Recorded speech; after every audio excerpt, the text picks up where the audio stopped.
make it broad and say change it all in one swoop, which doesn't make any sense at all.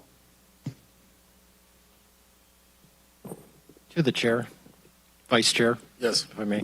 Neil, could you clarify if there was something like that where there was, say, 5 or 10 parcels in a row that the county was looking at changing the zoning for, and you'd mentioned an environmental document was required, would that be each per parcel, or can one overall document be done, or does it depend on what's currently going on? If you have some that are already, say, buildings in place versus orchards or rice fields or something, I don't know if that makes a difference. So certainly the land use that it is versus what it's going to affects the cost, and so that's why I mentioned that. So for example, if there were a certain number of parcels that were going to be grouped together, we would seek an environmental consultant's proposal to provide the required document for the general plan amendment to designate those properties accordingly. My quote of $50,000 is the current fee schedule, which there has been an update to our fee schedule in the last year and a half. So there's so those updated fees per parcel to actually do a general plan amendment and rezone. Quite often it depends on whether or not a general plan amendment's needed or a rezone, and that may be the difference for the cost, as well as whether the property, like I say, what is currently rezoned or currently zoned to what would be zoned to. But if your board would like us to, like I say, seek an environmental consultant's proposal for designating some land from agricultural to commercial industrial, then we can do that. And we can bring it before the board and decide if it, yes, it certainly could be split among the subject properties. Through the chair, one property I left off was also I brought up between Irwin Road and Perry Street in the town of Sutter, the possibility of rezoning that agriculture. So that's one of the properties. But like I said, I brought this up. This is my third time bringing it up. And I want to see numbers on that. I owe it to my constituents that have asked me to dive into this on their behalf. I don't want to take good agriculture ground and turn it into industrial commercial. I'm talking about ground that's being already used as industrial that they want to change to industrial. God's not going to invent any more dirt. And, we got to be grateful for what we have left and work to keep it that way. Thank you. Thank you, Supervisor Ziegmeyer. Are there any other comments from the board? Yeah, through the chair. Just one comment. Or brief comment. Sorry. First, thank you, Neil, for the work that your staff did on this.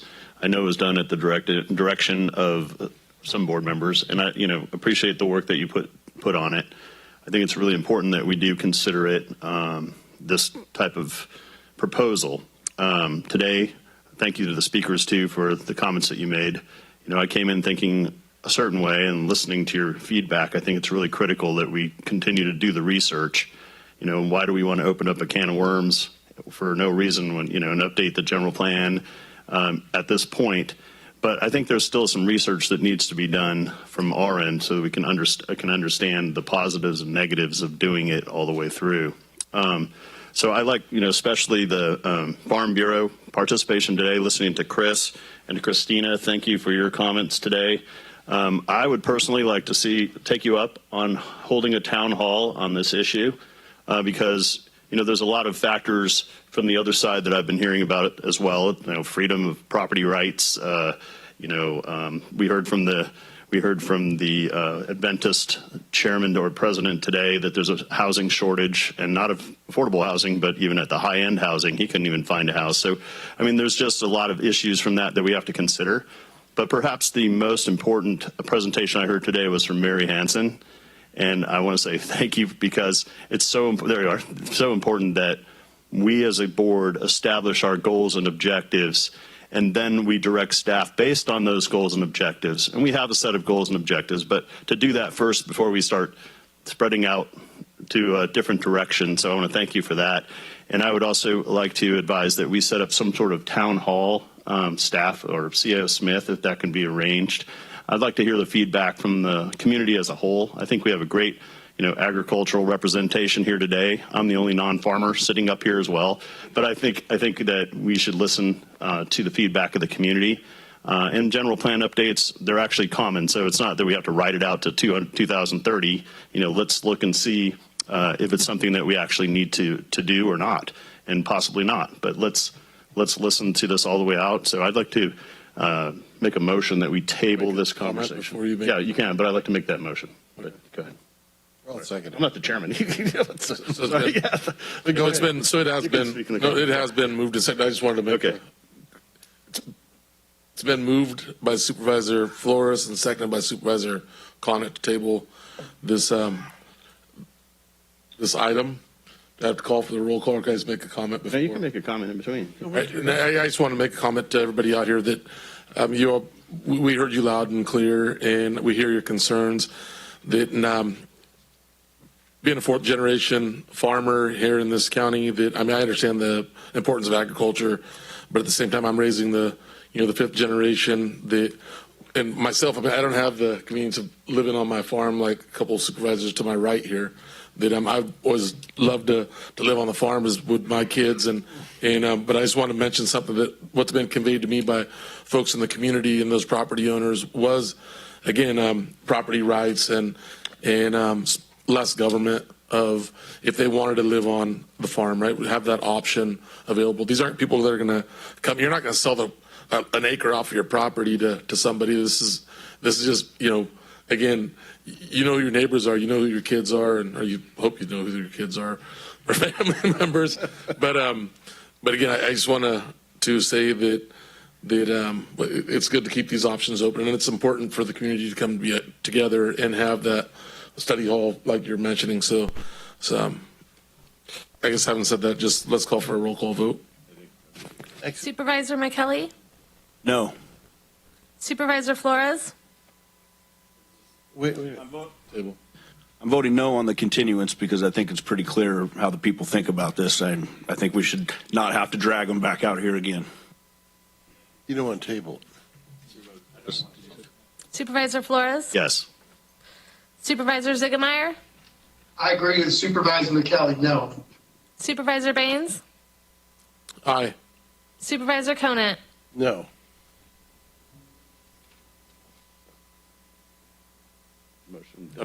Motion does not pass. So it didn't pass. I didn't have it.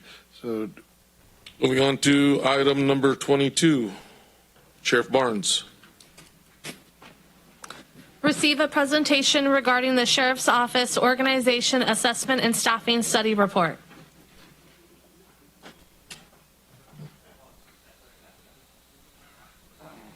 Chris is wondering what we did. Here we go. Thank you, Honorable Vice Chair, board members, and to our chair watching remotely. As you recall, back in March of 2021, the board approved a staffing analysis and efficiency study for the Sheriff's Department. We commissioned that through management partners. The analysis was finalized last month, and it's included in your packet. Now, the report itself is 99 pages long, and at the direction of our CAO, he's asked me to go over that line by line with you here today. So, Supervisor Flores probably had the best look.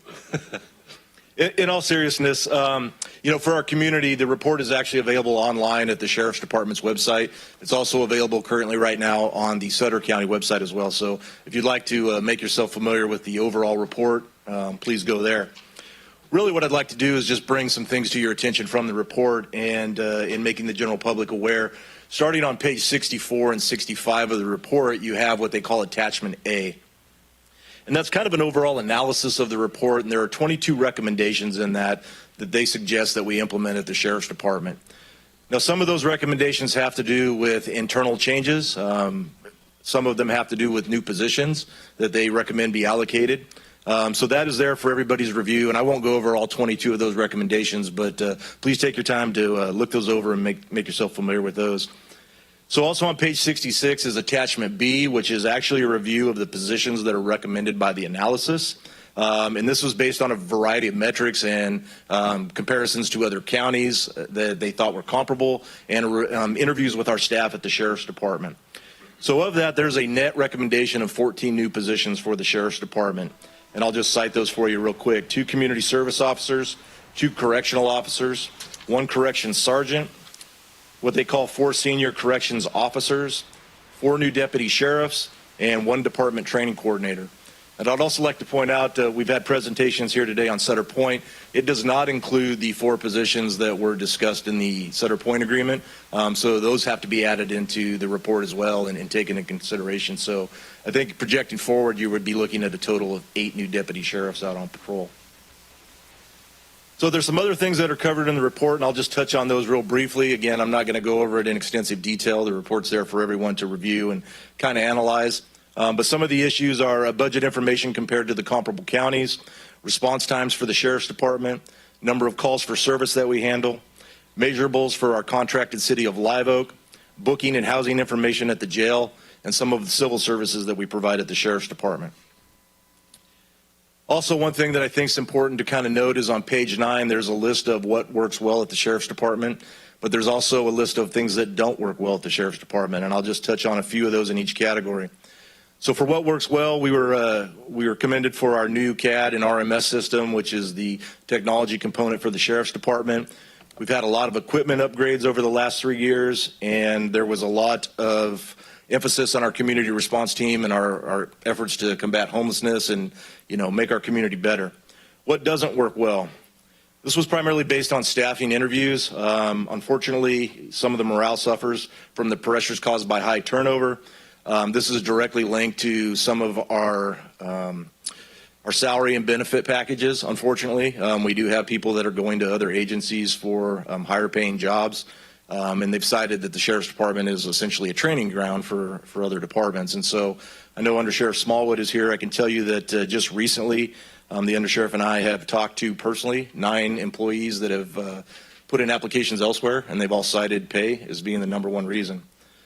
Now, with that, I will tell you that I know that the Deputy Sheriff's Association agreed to a contract with the county, and that included dispatch as well. And so some of these issues that were discussed at the time have been resolved, which is good news. I also know that our Peace Officers Association right now is currently in ongoing negotiations. And so hopefully we'll see some resolution to that here, hopefully shortly. One of the things I kind of want to state on that real quick is just an acknowledgement of our deputy sheriffs and the services that they provide to the community. The things that are outlined in here, we can't even begin to build upon some of the things that are suggested until we stabilize where we're at right now, which is kind of a key thing that I know the Undersheriff and I are trying to work towards in helping get resolved. Negotiations, I know, can be contentious at times and a challenge on both sides, and often it comes down to a percentage point on a paper. But for me, these are the men and women that protect our community. And I can't express to you how valuable they are to me and the services that they provide.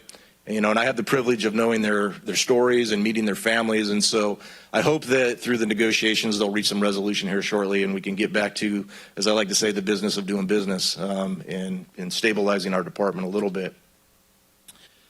So with that being said, one of the things I wanted to kind of emphasize on the staffing analysis is, what are the next steps?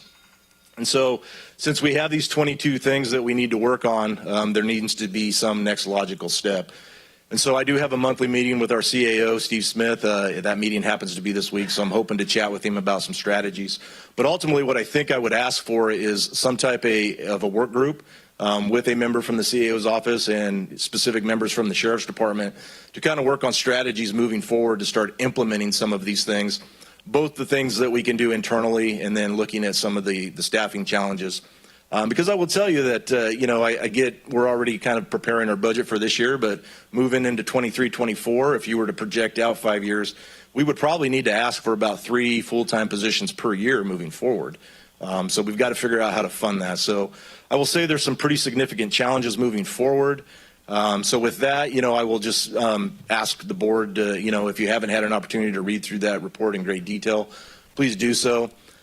Supervisor Connor and I were having a quick conversation earlier, and I do realize and recognize that it's not always apples for apples when you're doing comparisons because, there's 58 counties and no 2 are the same. And so the people doing the analysis tried to use the closest comparable counties they could find. But just for the general public, as an example, not all sheriff's office provide patrol services. There's one that does not. Not all of them have a coroner's division. Some of them manage animal control services, some do not, like our sheriff's department. So it's really hard to use a complete apples for apples comparison. So please know that when you read through that, and if some of the numbers are being questioned, it's very hard to find another Sutter County that we can compare to. But those are just some of the things that we can discuss and work through. And with that being said, I'm happy to come back at any time and address the board further on this if you have specific questions. I'm sure management partners would be happy to make themselves available if there's specific questions that you have.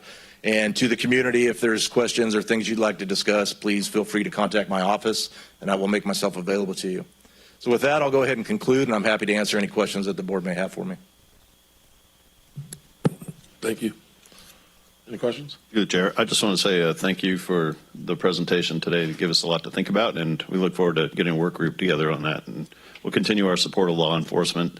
I know we proposed one of the highest raises in the history of Sutter County just recently, and hoping the negotiations go the right direction because we too, I know, speak for all of us on this board, support public safety and law enforcement. Yeah. Thank you. I'm sorry, Supervisor McKelly, I didn't mean to cut you off. Go ahead. I thought you were getting ready to say something. Okay. Oh, no problem. I just also wanted to thank the board, for allowing us to move forward with this. I will say that anytime you produce a report that, goes out and identifies some of the weaknesses that you might have, that can be a little bit of a scary thing to do, especially knowing that you're now accountable for what's reported in the document, and you have to, develop plans to move forward and make the changes that are necessary. So thank you to all of you for stepping out on that ledge with me. I do think it is important that the community know that despite the excellent services that we provide, there are limitations, and I've never been one to sit back and accept being average. I always want to be exceptional, so I'm going to keep striving to do that, and look forward to working with you guys in the future on this. Thank you. Okay. Item 22. Sandeep Rai. Receive a presentation regarding the Sutter County Domestic Violence and Child Abuse Prevention Council Annual Report for 2021.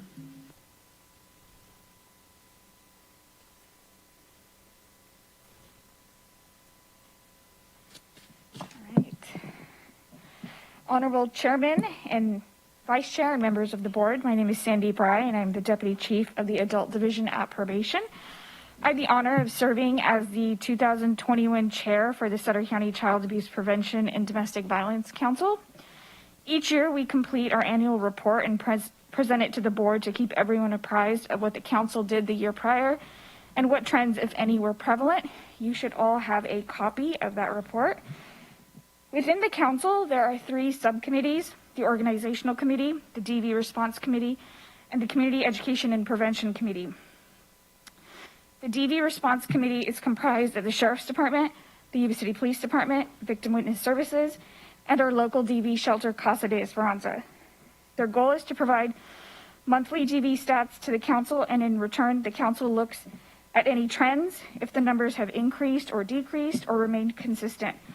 If the numbers have drastically increased, the council then looks at the reasons and what could be done through the council, through our stakeholders at large, to help provide services and resources that not only offer respite to victims, but also help with preventative measures.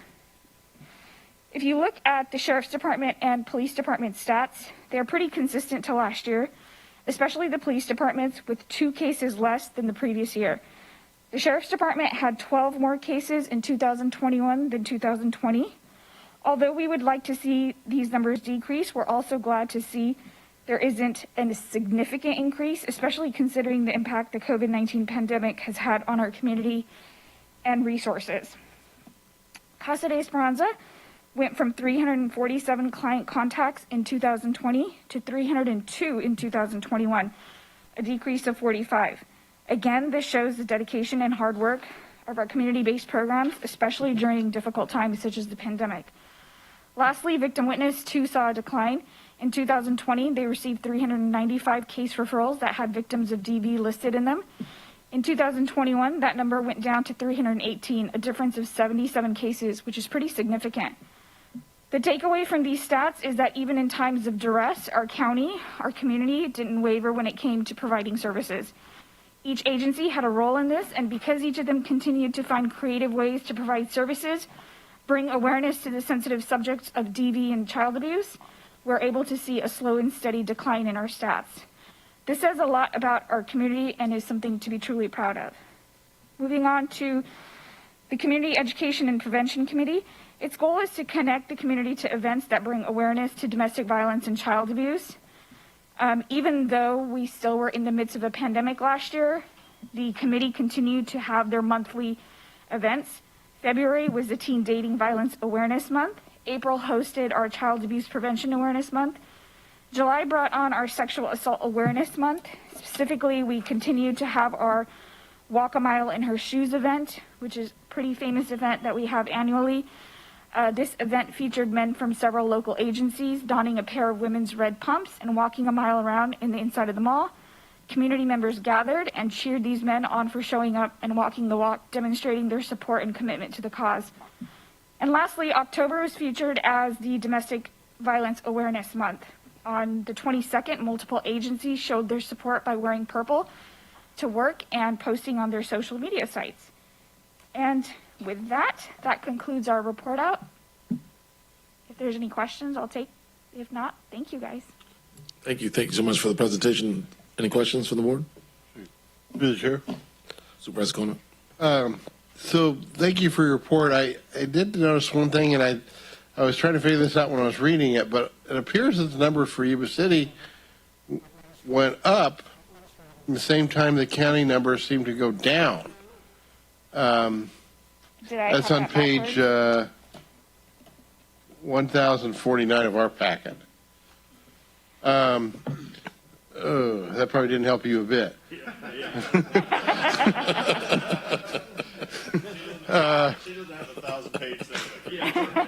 So I'm just trying to figure out, is that just a statistical anomaly, or is that what you think, and is there a reason for this? So are you talking about the incidences for each agency? Yes, the incident reports. Okay, so for example, in Yuba City, 18 it was 318, 19 it was 369, 20 was 379, and then 21 377. That's not much of a difference, but in the county, 124 and 18, 90 and 19, 76 and 20, and 88 in 21. I think a lot of it depends on resources and community-based programs. So a lot of times, depending on budgets and what resources each agency has, they're able to provide more services. So for instance, I can talk about probation. Pre-pandemic, we had a lot more services and resources to provide, and now we're a little bit more limited just because of the pandemic. So although I don't have concrete answers as to why, I do believe the trends are really based on resources, budgets, and what's really available at that time. Okay. Thank you. Anything else? Thank you once again for your presentation. Thank you. Thank you. All right, we're off to CAO Smith, Steve Smith. Approval of a finding of a public purpose and a one-time donation of $4,050 to the Twin Cities Rod and Gun Club in the form of processing a reimbursement of the annual lease of the property located at 68 2nd Street in Yuba City. Thank you, Honorable Chair, Vice Chair, and Supervisors. Yes, this is for approval of a finding of a public purpose, as mentioned. This item is now an annual item for the past couple years.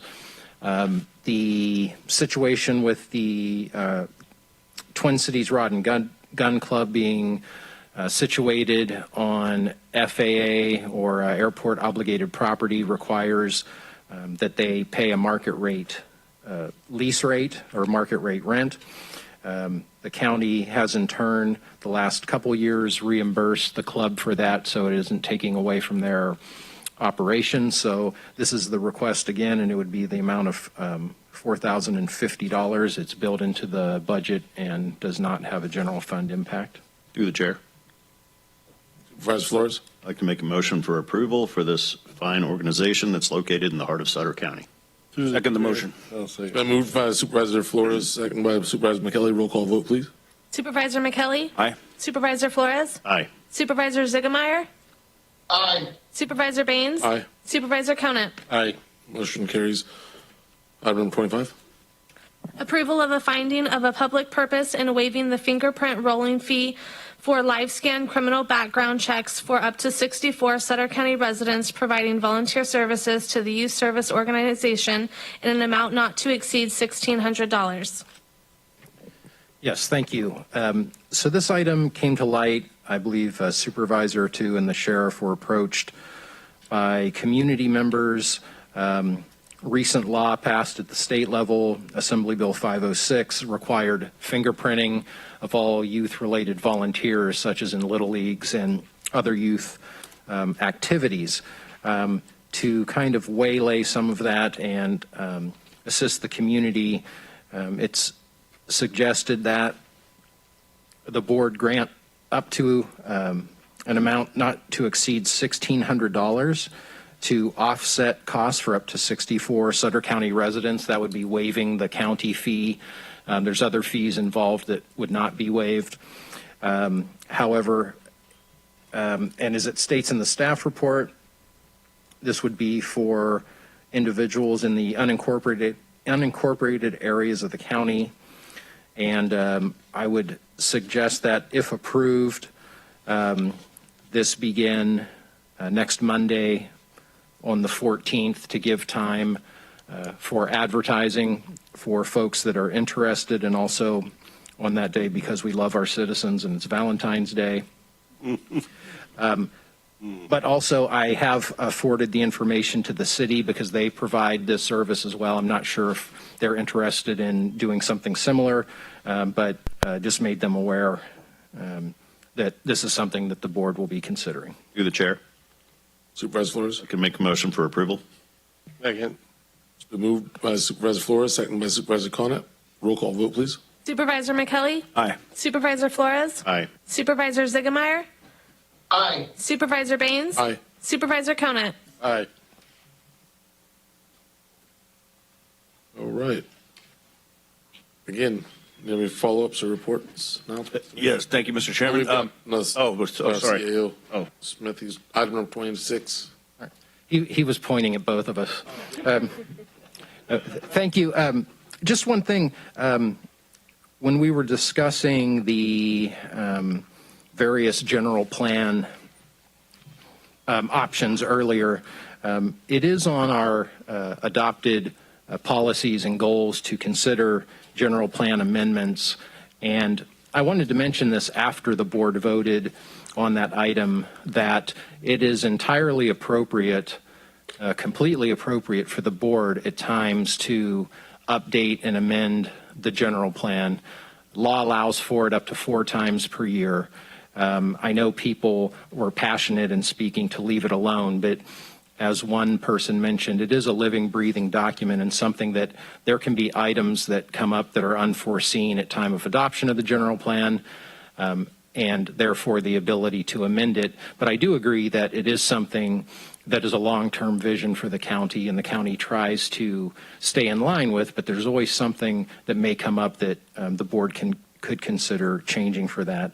And then as far CAO as... Smith, before you move on, Yes, I just sir. want to make a comment to that.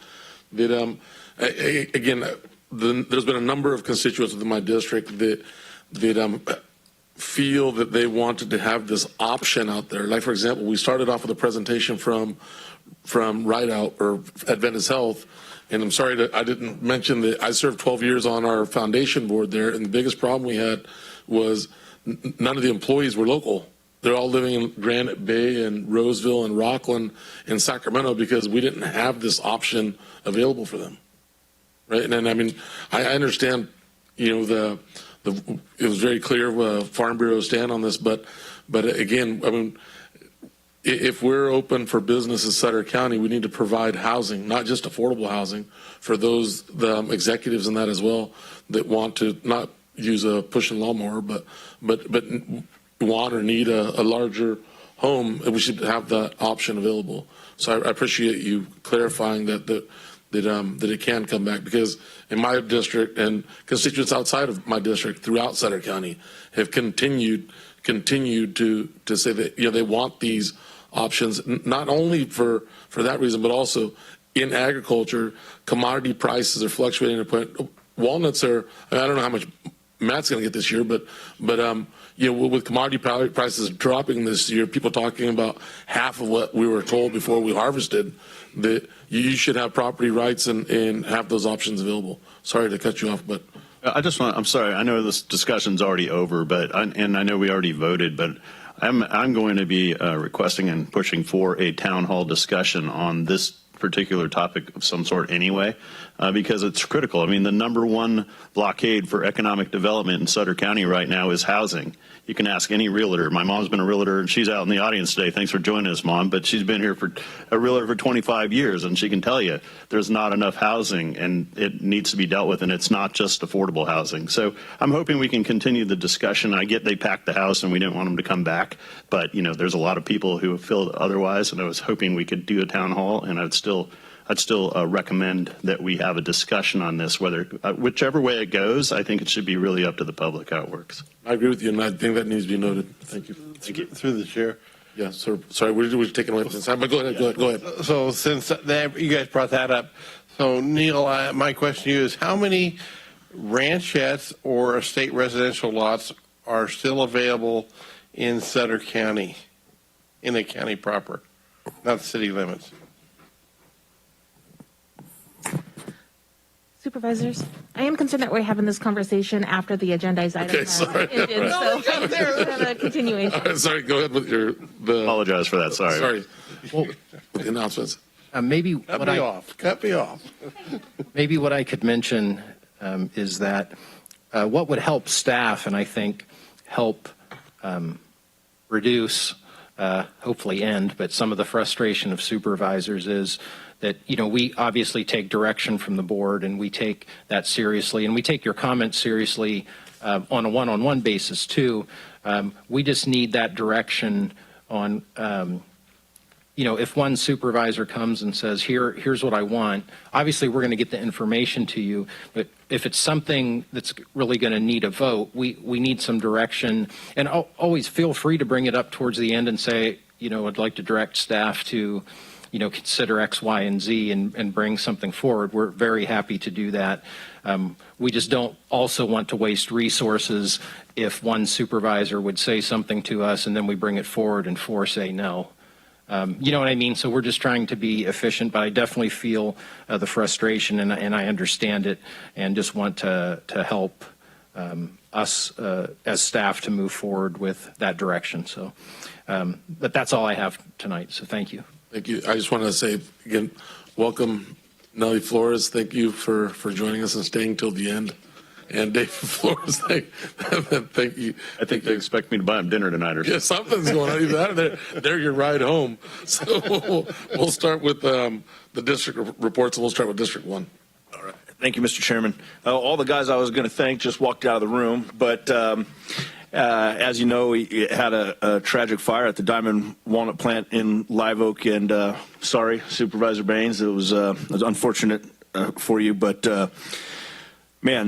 Sutter County Fire, and assisted by some other jurisdictions, fire departments did a fantastic job in saving some of those residences around there from radiant heat, and Sutter County Sheriff's Department and Under Sheriff Smallwood did a fantastic job, and so did Zach Hamill with OES. So just a big shout out to those guys who just really did a fantastic job saving so many homes around there. So. Thank you. Ditto. Supervisor Flores. See, a couple things from the district, really exciting. The Holiday Inn Express Hotel is underway. The construction has started, ground is broken.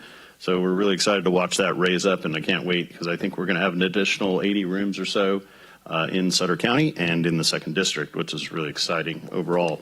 I also want to add that I've been working with the Restaurant Association and the Chamber of Commerce, and the city of Marysville at the City Hall is hosting a Restaurant Association luncheon, where the Restaurant Association from Yuba City Downtown 2nd District and Marysville Downtown Historic District are getting together to talk about how to work together for the region. I think it's a great accomplishment to have that type of meeting, very supported by the Chamber of Commerce, the Economic Development Corporation, and all of the restaurants in the local area. So looking forward to that conversation coming up. Thank you. Supervisor Ziegemeier? First of all, I want to say thank you to Tulare County and their Ag Commissioner's Office for allowing me the use of their conference room to take part in today's meeting. And for Christine Ivory actually being here today. She was here for the last 3 hours. I said you can take off. Having a great time here at World Ag Expo. There was no Ag Expo last year. It's pretty awesome. We have a lot of amazing, awesome manufacturers representing Sutter County here at the show. So it's really great. I'll get some great pictures tomorrow and send to y'all. Thank you. Supervisor Condon? Yeah, I'd just like to say it was nice to see everybody at the Clusive Farm Show breakfast last week. A lot of great speakers. We had all of our supervisors were there. I had several people, friends of mine, walk up to me and say it was very nice to see everybody from Sutter County there. And I think it was a great event. A lot of people participated. It was good weather. Sometimes the Inclusive Farm Show could be a little bit rainy. So it was very nice, but we do need the rain. And some good news is Campfire West is still spilling. Thank you. If there's nothing else, then we'll adjourn the meeting. Hey, Supervisor, through the chair. Well, I'm sorry, I thought we were going to do this, but I did want to close in memory of George Costa of Maxwell. Spent a lot of time there in Sutter County as well and donated a lot of items. You know, he was also on the council there for the Indian Casino. And Joe Henderson, former mayor, Wheatland City Council member. Mike, did you say George Costa? Yes. Oh, my God, fraternity brother. Okay, so we've already recognized the District 4 candidate from Wheatland at the last meeting. So if we get a motion for the one closing memory of. Make a motion. Second. Moved and seconded, all in favor? Aye. Aye. Aye. Motion carries.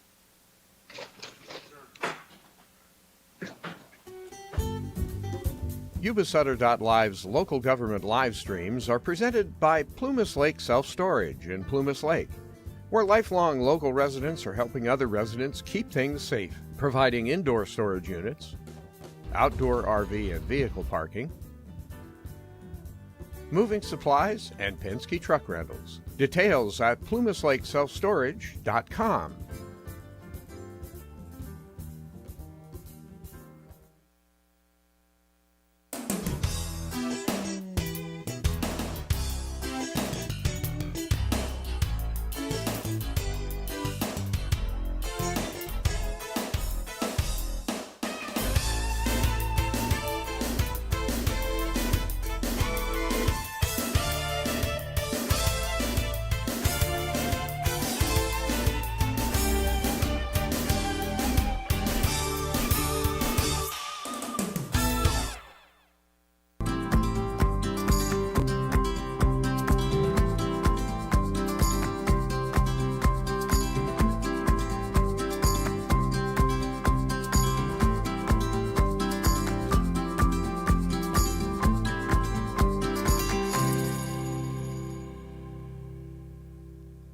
Why is Dan Flores grinning?